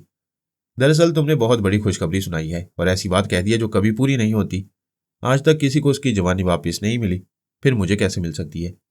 मैंने कहा, आज के दौर में दौलतमंद औरतें सर से पांव तक प्लास्टिक सर्जरी नहीं कराती, अपने एक एक हिस्से की सर्जरी कराती हैं और जवान बन जाती हैं। दौलत से क्या हासिल नहीं होता? वो कायल होकर बोली, तुम दुरुस्त कह रहे हो, मैं बेवकूफ़ औरत हूँ, मैंने तुम पर ख्वामखा शुबा किया, तुम्हें नाराज किया, प्लीज मुझे माफ कर दो। मैंने कहा, पता नहीं मैं क्यों तुम्हारी तरफ खिंचा चला आया, बेख्तियार तुम्हारे बारे में बोलने लगा, मुझसे बड़ी गलती हुई। एक वादा करो, मैंने तुम्हारी जवानी लौट आने के बारे में जो पेश गोई किया उसका जिक्र किसी से नहीं करोगी। अनकरीब दुनिया वाले खुद ही अपनी आंखों से तुम्हें एक नौजवान दोशीज़ा के रूप में देखेंगे। वो खुशी के मारे लरजती हुई आवाज में कह रही थी, मैं किसी से नहीं कहूंगी, मैं वादा करती हूं, तुम्हें नाराज नहीं करूंगी। तुम मुझे और बताओ, जितना बता सकते हो बताते जाओ, मेरा जी चाहता है मैं सुनती रहूं। मैं तुम्हारे बारे में तुम्हारी आखिरी सांस तक बता सकता हूं, लेकिन हमेशा बताने के लिए तुम्हारे साथ कैसे रह सकता हूं? मैं एक अजनबी हूं। क्या हम दोस्त नहीं बन सकते? बेशक बन सकते हैं, मगर तुम्हारा हाथ बता रहा है तुम्हारा शौहर बहुत शक्की मिजाज है। मैं उसके बारे में भी बहुत कुछ बता सकता हूँ, लेकिन वो जल्दी से बोली, लेकिन क्या? आखिर क्या रुकावट है? मुझसे कुछ ना छुपाओ। मैं कुछ नहीं छुपाऊंगा, रफ्ता रफ्ता बताऊंगा। जैसे जैसे वक्त इजाजत देगा मैं तुम्हें गाइड करता जाऊंगा। सबसे पहली बात तो ये कि दोबारा जवान होने के लिए अपने ऊपर कुछ पाबंदियां आयद करना होगी। मैं खुद को हर तरह से पाबंद कर सकती हूँ। बोलो, मुझे क्या करना चाहिए? तुम्हें शौहर के साथ इज़्दवाजी रिश्ता कायम नहीं करना चाहिए। ये जरा मुश्किल है, लेकिन नामुमकिन नहीं। मैं उसे टरखा दिया करूंगी। और एक पाबंदी ये कि तुम किसी से इश्क नहीं करोगी, मुझसे भी सिर्फ दोस्ती करोगी। जब पूरी तरह जवान हो जाओगी, तुम में पूरी तरह दोशीज़गी आ जाएगी, तो तुम्हारी जिंदगी में खुद ही एक शख्स आएगा और तुम्हें दीवाना वार चाहने लगेगा। वो शख्स जो इंतहाई दौलतमंद होगा। वो खुशी से खिल रही थी, कुर्सी पर पहलू बदल रही थी। मैंने सोचा, आज के लिए इतना ही काफ़ी है, इसे ज़्यादा चढ़ाऊंगा तो खुशी से फूलते फूलते फट जाएगी। वो बोली, तुम कौन हो, अपना तारुफ कराओ, यहाँ किस इलाके में रहते हो? मेरा नाम एंड्रयू जैकब है, मैं एक यमनी यहूदी हूँ। मुझे अपने बाप दादा से इल्म नजूम विरसे में मिला है। लोग कहते हैं मैंने इस इल्म में इतना अबूर हासिल किया है और ऐसी कमालात की पेशनगोइयाँ करता हूँ कि अपने बाप दादा को भी पीछे छोड़ चुका हूँ। बेशक लोग दुरुस्त कहती हैं। मैं भी तुम्हें पहली मुलाकात में मान गई हूँ। तुम कहाँ रहते हो? मेरा कोई ठिकाना नहीं, मैं मुल्क मुल्क शहर शहर घूमता रहता हूँ। फिलहाल मेरा क्याम यहाँ के एक 5 स्टार होटल में है। उसने फिर मेरा हाथ थाम कर कहा, मैं तुम्हें होटल में नहीं रहने दूंगी, मेरे साथ चलो, मेरा बंगला बहुत बड़ा है, तुम्हें हर तरह का आराम मिलेगा। मैं दिन रात तुम पर तवज्जो दूंगी। तुम मुझे साथ ले जाओगी तो तुम्हारा शौहर शुबा करेगा। मैं जैसा कहता हूँ वैसा करो। तुम्हारा हर हुक्म सार आंखों पर। बोलो, मुझे क्या करना चाहिए? मैं अपने होटल के कमरे में रहूंगा। तुम अपने शौहर और दूसरे रिश्तेदारों से कहो, एक नजूमी से मुलाकात हुई थी। वो माजी, हाल और मुस्तकबिल के मुताल्लिक सच्ची पेशगोई करता है। उसने दावे से कहा है कि जो दौलत तुम्हारे हाथ से निकल चुकी है वो दोबारा हासिल होगी, और जिसे तुम डॉन मूरस कह रही हो वो जवान फिर तुम्हारे पास आएगा। उसी के जरिए वो दौलत हासिल होगी। ये बातें सुनकर तुम्हारा शौहर या तुम्हारे करीबी अजीज जरूर मुझसे मिलने आएंगे। इस तरह हमारे दरमियान राब्ता और एतमाद बढ़ेगा। फिर मैं तुम लोगों के साथ तुम्हारे बंगले में जाकर रहूंगा। ये कहकर मैं उठ गया। वो बोली, अरे, तुमने तो कुछ खाया ना पिया, ऐसे ही जा रहे हो? मुझे ज़रूरी काम है। जाते जाते एक बात बता दूं, अपने शौहर पर ज़्यादा भरोसा ना करना। उसकी ज़िंदगी में एक औरत दाखिल हो गई है। वो परेशान होकर बोली, ये क्या कह रहे हो? फिर तो मेरे लिए मुसीबत हो जाएगी। अगर वो कमीनी उस पर गालिब आ गई तो दौलत उसी के हिस्से में जाएगी। जब तक मैं तुम्हें गाइड करता रहूंगा और तुम्हारे साथ रहूंगा, कोई तुम्हें नुकसान नहीं पहुंचा सकेगा। तुम सबको अपने रास्ते से आहिस्ता आहिस्ता हटाती जाओगी, लेकिन ये इतनी जल्दी नहीं होगा। जरा सब्र से इंतजार करना होगा। मैं सारी उम्र इंतजार करूंगी और सारी जिंदगी तुम्हारे साथ रहूंगी। तुम्हें छोड़ने को दिल नहीं चाहता, प्लीज ना जाओ। अगर तुम चाहती हो आइंदा भी हमारा साथ रहे, तो हमें हिकमत अमली से काम लेना होगा। जिस तरह मैं कह रहा हूँ उसी तरह अपने शौहर से जाकर कहो। मुझे यकीन है जब वो मुझसे मिलने आएगा तो खुद ही अपने साथ मुझे बंगले में चलकर रहने के लिए कहेगा। इस तरह हमारा मुस्तकिल साथ हो जाएगा। मैं उसे उल्टी सीधी बातें समझाकर होटल की तरफ जाने लगा। समार्था की माँ का नाम थैल्मा था। मैं उसकी नज़रों से जैसी ओझल हुआ, उसने जल्दी से परस खोला, उसमें से बेबी आईना निकाला, फिर अपने आप को देखने लगी। अपनी उंगलियों से चेहरे को टटोलने लगी। आईना कह रहा था, हाँ कुछ तब्दीली तो आई है, कुछ निखार सा महसूस हो रहा है, ताज्जुब है। मैंने पहले तवज्जो क्यों नहीं दी? शायद इसलिए कि जो मेरा शौहर टॉम मूरस है मुझे ख्वामख्वाह बुढ़ापे का एहसास दिलाता है। मिस्टर एंड्रयू जैकब दुरुस्त कहते हैं, मुझे अपने शौहर पर ज़्यादा भरोसा नहीं करना चाहिए और तन्हाई में उससे दूर ही रहना चाहिए। मैं उसके ख्यालात पर मुस्कुराता रहा, फिर होटल पहुंच गया। वहां पहुंचते ही रसवंती ने मुखातिब किया, फरहाद मेरा बेटा मिल गया है, वो फरजाना के साथ है, प्लीज़ जल्दी आओ और कोई ऐसा तरीका इख्तियार करो कि वो हमारी ख्याल ख्वानी से दूर ना जा सके और हम हमेशा उसकी निगरानी कर सकें। तुम कैसे कह सकते हो कि फरजाना तुम्हारे बेटे से मुलाकात कर रही है? क्या तुम ये कहना चाहते हो कि ये हमारा पारस नहीं है? हो सकता है। हमारा बेटा बहुत चालाक है। वो जानता है दुश्मन फरजाना के जरिए उसे ट्रैप करने की कोशिश करेंगे, इसलिए वो खुद नहीं आना चाहेगा, अपनी डमी को भेजेगा और हो सकता है वो खुद ही आया हो। रसवंती ने बेजारी से कहा, तुम ऐसा भी कहते हो वैसा भी कहते हो, किसी एक नतीजे पर क्यों नहीं पहुंचते? जब तुम्हारा बेटा अपने दिमाग में पहुंचने देगा तभी पहुंच सकूंगा। यहाँ हमारी कोई तदबीर काम नहीं आएगी। यह तुम देख रही हो, उसके पास सिर्फ फरजाना है। अभी ये दोनों बिछड़ जाएंगे, फिर हम किसके जरिए पारस तक पहुंचेंगे? अगर मैं किसी रेस्तोरां के बेरे को या आसपास बैठे हुए शख्स को ट्रैप करूंगा और उसका ताकुब करूंगा तो हमारा बेटा नादान नहीं है, ताकुब को समझ लेगा।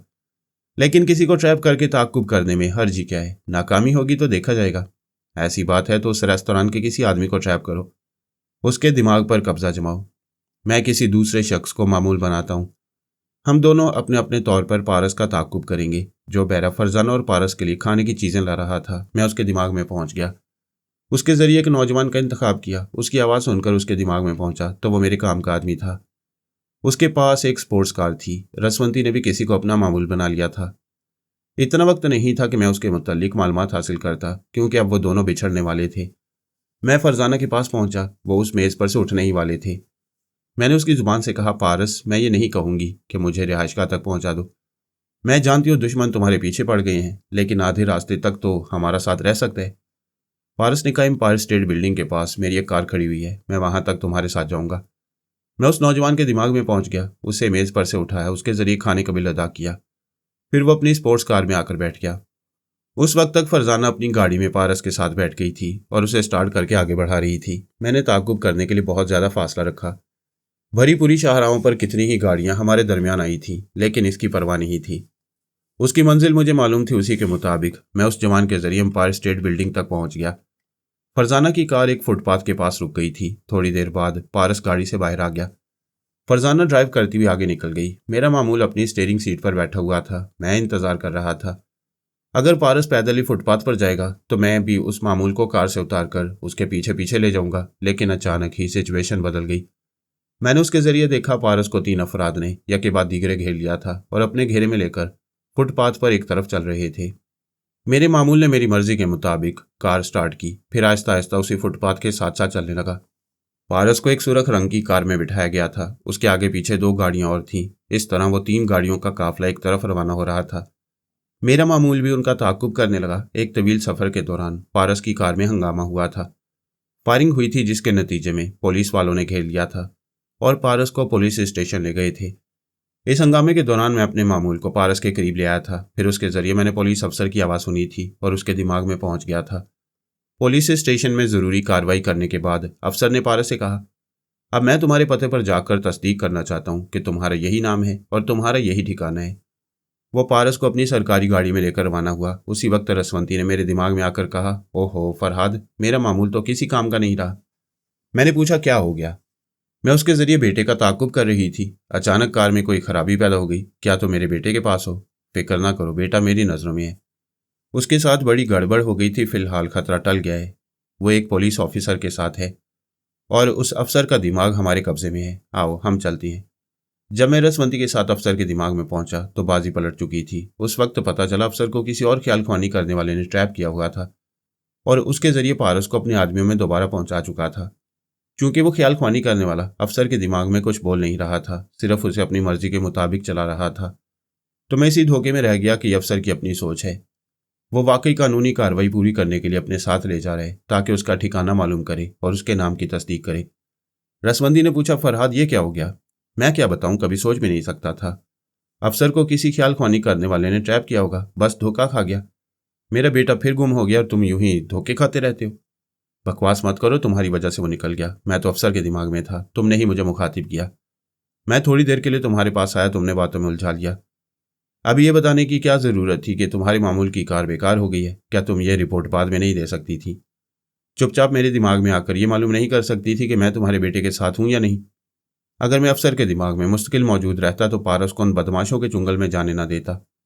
तुम अपनी नाकामी का गुस्सा मुझे दिखा रहे हो। बकवास मत करो, जाओ यहां से। मैंने सांस रोक ली, वो दिमाग से निकल गई। मैं परेशान होकर सोचने लगा, अब किस तरह उसके पास पहुंचा जा सकता है। पता नहीं वो दुश्मन उसे कहाँ ले गए हैं। इतना पता चल गया था कि किसी ख्याल ख्वानी करने वाले ने ट्रैप किया है। इस मुल्क में 2 ही टेलीपैथी जानने वाले थे, उनमें से किसी एक ने उसे कैदी बनाया होगा। मुझे अपने दिमाग में पराई सोच की लहर महसूस हुई। मैंने सांस रोक ली।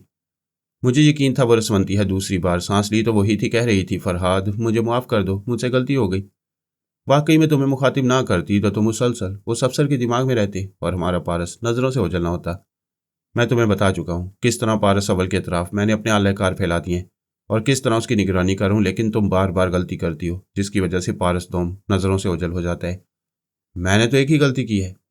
तुम अपनी हर नई गलती के बाद पिछली गलतियों को भूल जाती हो। तुम्हें क्या ज़रूरत थी कि फरजाना को उन टेलीपैथी जानने वालों के मुतालिक बताती? दूसरी बड़ी गलती है कि फरजाना को झूठ बोलना सिखाया। भला वो मोहब्बत करने वाली लड़की अपने महबूब से झूठ बोल सकती थी, धोखा दे सकती थी। आखिर देख लिया नतीजा क्या हुआ। मेरी एक बात मानोगे? बोलो क्या चाहती हो? मैं पारस अव्वल की निगरानी करूंगी, तुम मेरे बेटे की निगरानी करो। ये बार बार हमारे हाथों से निकल जाता है। तुम खसूसी तवज्जो दोगे तो हमारी नज़रों में रहेगा। मैंने नागवारी से कहा, जी हाँ, आप पारस अव्वल के पास जाएंगी, बड़ी तवज्जो देंगी, बड़ी ममता का सबूत पेश करेंगी।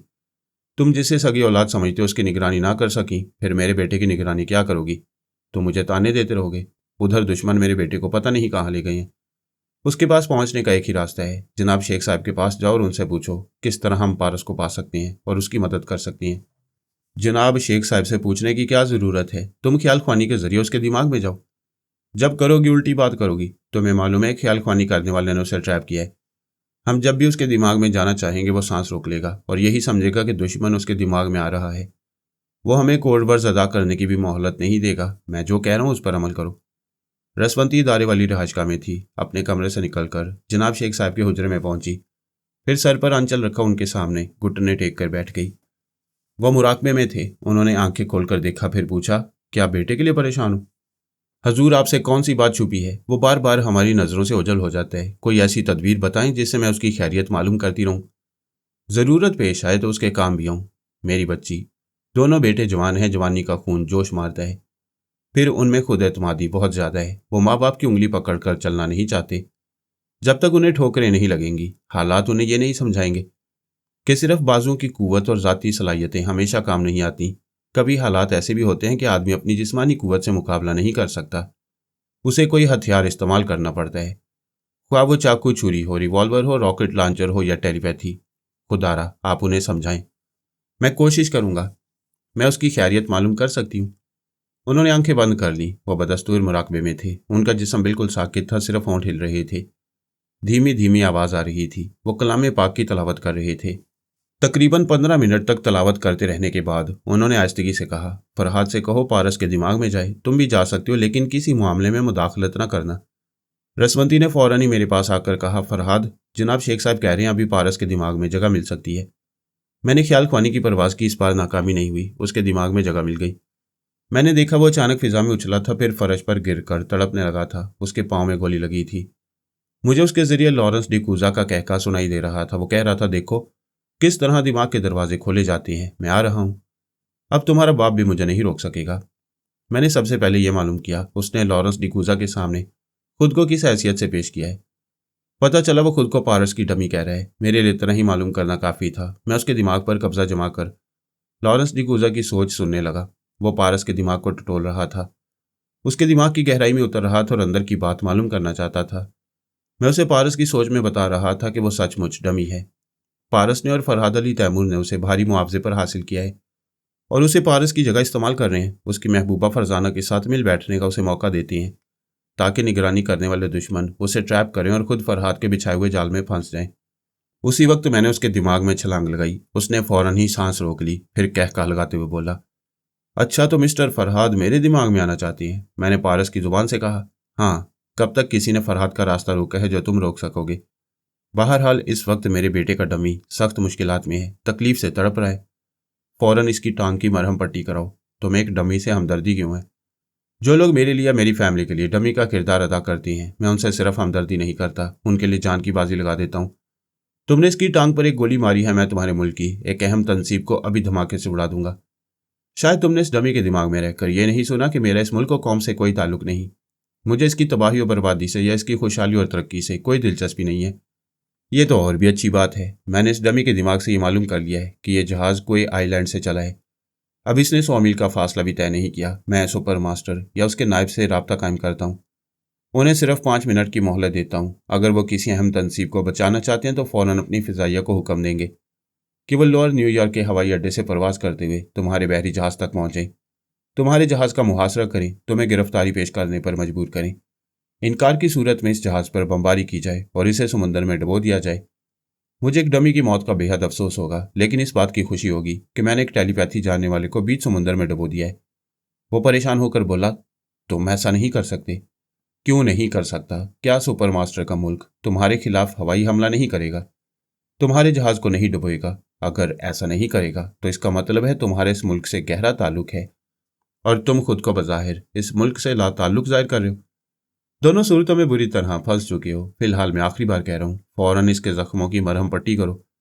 देर होगी तो तुम्हारे लिए अंधेर हो जाएगा। उसने अपने आदमियों को हुक्म दिया, इसे फौरन उठाओ और मेरे कैबिन में पहुंचाकर मरहम पट्टी करो। पारस वैसे तो ठीक था, सिर्फ खून ज्यादा बह जाने के बायस जरा कमजोरी महसूस कर रहा था। उसके आदमियों से उठाकर कैबिन में ले आए और मरहम पट्टी करने लगे। जख्म से खून का बहाव कम हुआ। उसने इत्मीनान का सांस लिया और आंखें बंद कर ली। मैं ज्यादा देर तक उसके दिमाग पर कब्जा जमाए नहीं रह सकता था। जहां मैं मौजूद था वहां कोई भी मुदाखलत करता तो ख्याल ख्वानी का सिलसिला टूट जाता। इस तरह लॉरेंस डिसूज़ा जो मुसलसल उसके दिमाग में था उसकी असलियत मालूम कर लेता। लिहाजा मुझे उससे पहले कुछ कर गुजरना था। उसके आदमी जख्म पर मरहम पट्टी लगाने के बाद पट्टी बांध रहे थे। पारस के हाथ के करीब ही फर्स्ट एड बॉक्स रखा हुआ था जिसमें तिब्बी इमदाद के सामान के साथ एक कैंची भी रखी हुई थी। अचानक मैंने पारस के हाथ से वो कैंची उठाई और पास खड़े हुए एक मुसल्लह शख्स पर हमला कर दिया। उसके हलक से चीख निकली। उसने पारस को गाली दी। इस गाली ने मुझे उसके दिमाग तक पहुंचा दिया। उधर लॉरेंस डिसूज़ा एकदम से उछलकर खड़ा हो गया था। वो ख्याल ख्वानी के जरिए पारस के दिमाग में था और अपने आदमी की चीख सुनकर दूसरे कैबिन से पूछता आ रहा था, क्या हो गया, क्या बात है? मैंने देखा इस डमी पारस ने तुम पर हमला किया है। Are you all right? वह जख्मी शख्स तेजी से पलटकर अपना रिवॉल्वर निकालते हुए कैबिन के दरवाजे पर आया। दूसरी तरफ से लॉरेंस डिसूज़ा भी आ रहा था। उसने एक लम्हा भी जाया किए बगैर गोली चला दी। वह गोली लॉरेंस डिसूज़ा के शाने की हड्डी तोड़ती हुई गुजरी। उसके हलक से एक चीख निकली। वह लड़खड़ाकर पीछे गया और एक कुर्सी से टकरा कर गिर पड़ा। मैंने उसके अंदर पहुंचकर कहा, हेलो डिसूज़ा, मैंने तुम्हारे दिमाग के दरवाजे खोलने के लिए तुम्हारा ही हरबा इस्तेमाल किया। कहो, पसंद आया? वो तकलीफ से कराह रहा था। मैं उसके चोर ख्यालात पढ़ने लगा, फिर एकदम से चौंक गया। वो असली लॉरेंस डिसूज़ा नहीं था, ना ही टेलीपैथी जानता था, सिर्फ योगा का माहिर था और लॉरेंस डिसूज़ा का खास मातियत था, हमेशा अपने बॉस की डमी के तौर पर काम करता था। यानी उसने हमारा ही तरीक़ेकार इख्तियार किया था। अब पारस के लिए खतरा बढ़ गया था। मैं फौरन ही ख्याल ख्वानी की छलांग लगाता हुआ पारस के दिमाग में दाखिल हो गया, लेकिन देर हो चुकी थी। असली लॉरेंस डिसूज़ा मालूम कर चुका था कि वो मेरा असली बेटा पारस डोम है। मेरी बहुत बड़ी कमजोरी उसके हाथ आ गई थी। हम बाप बेटे ये बाजी तकरीबन हार चुके थे। मेरी ये धमकी हमेशा कामयाब नहीं हो सकती थी कि मैं इस मुल्क की अहम तनसीबात में धमाके करूंगा और तबाहियां फैलाऊंगा। दुश्मन नादान नहीं थे, वो जानते थे। पारस हम टेलीपैथी जानने वाले माँ बाप की जान है। इस बेटे का जान से गुजरना तो दूर की बात है, हम इसे कोई नुकसान पहुंचते हुए भी नहीं देख सकते। मैं बड़ी तेजी से हर पहलू पर गौर कर रहा था और समझ रहा था। बड़ी मुद्दत के बाद हमारे घुटने टेकने की बारी आ गई है।